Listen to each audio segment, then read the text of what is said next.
What is up, boys, and welcome back to another one. We are back at the shop again today. I'm crossing my fingers and hoping that we can completely finish today so that I can just come pick this car up sometime later this week. But today is Monday, and today we have a couple of things to do. I picked up an AEM UEGO, so we're gonna be installing that. I'm gonna go unbox it for you guys and show you what comes with it in a second. I have to fix the oil leak. I picked up some Honda bond to basically try the exact same thing I tried last time, but with a different product and see if that works. We have to get the fuel rail off, and I have to replace the air intake temperature sensor. So they're all like kind of minor things, and I'm just hoping to basically wrap everything up today so this car's ready to go and should be ready for the dyno after today, theoretically. All right, let me go show you this AEM gauge. All right, so here's the gauge. I'm gonna open it up and show you everything that comes in the box. I haven't really taken everything out. I just opened it up a second ago. Instructions. So here's the sensor. So this is the wideband O2 sensor, right? That's what this is? Yeah, that's actually an O2 sensor, yeah. But this is like, the difference is it's a wideband O2 sensor? Yeah, so it reads the exact air-fuel ratio rather than saying if you're an open loop or closed loop. Okay, cool. Thank you. So, wideband O2 sensor, some connectors. I believe that this goes to the ECU, or it's supposed to. Yeah, partly ECU, partly ground and stuff. Okay, more. That goes from the gauge to the actual sensor. Okay, and then the gauge itself.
The wideband's installed. The next thing I can do, which is actually really convenient because it's right underneath the intake manifold, is change out the intake air temperature sensor. I was getting a check engine code for that. Did some research online and I found out that they're actually known to melt. So I did pick up a new sensor. I already unplugged the one that's in there, but I'm just gonna go ahead and unscrew it, put the new one in, plug it back in. Should be good to go on that check engine code. Crossing my fingers on that one too.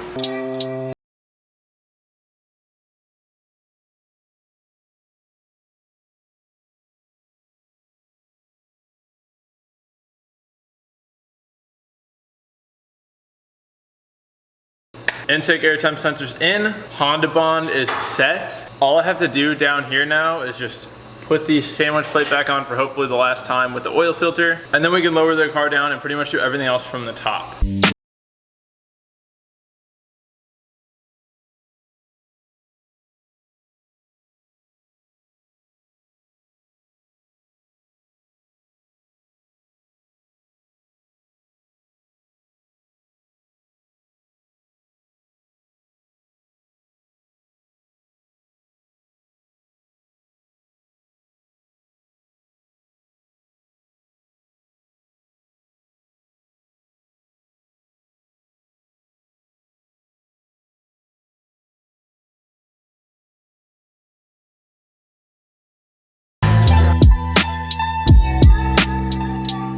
All right, boys, so after hours of wiring, soldering, and connecting wires, running wires through spaces that cut up my hands, I have the boost gauge wired into a switch power source and grounded. I have the AEM UEGO wired to a switch power, grounded, and I also have it run into the ECU through one wire. I still have to run one more wire to the ECU, but here we go. We're gonna see if they work. I'm going to switch the key in the ignition to on. Boom.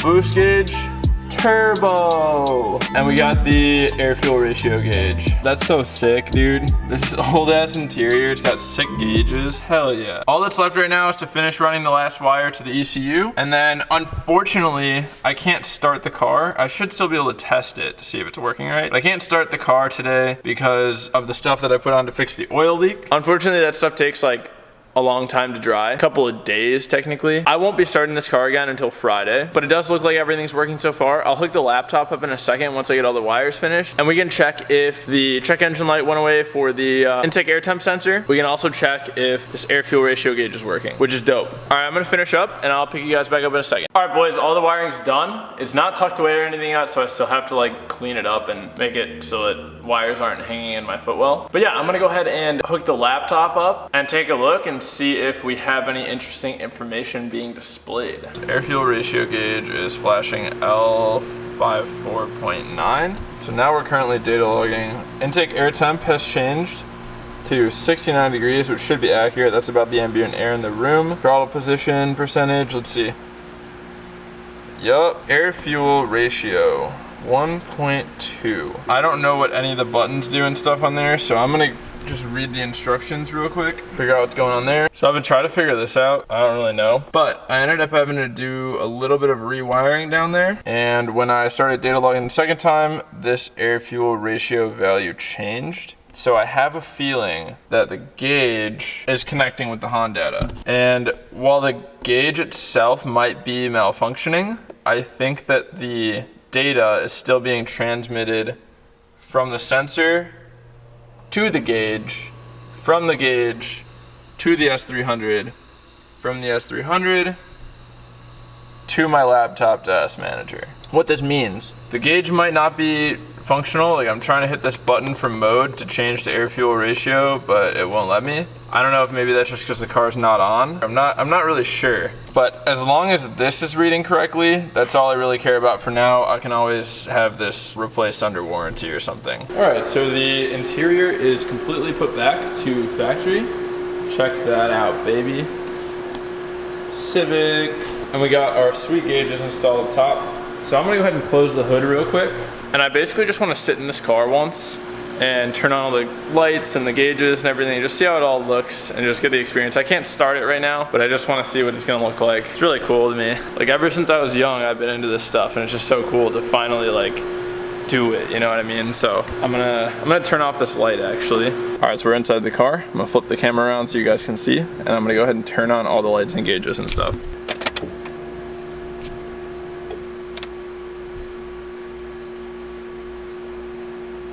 That's so sick. That's so sick. Wow.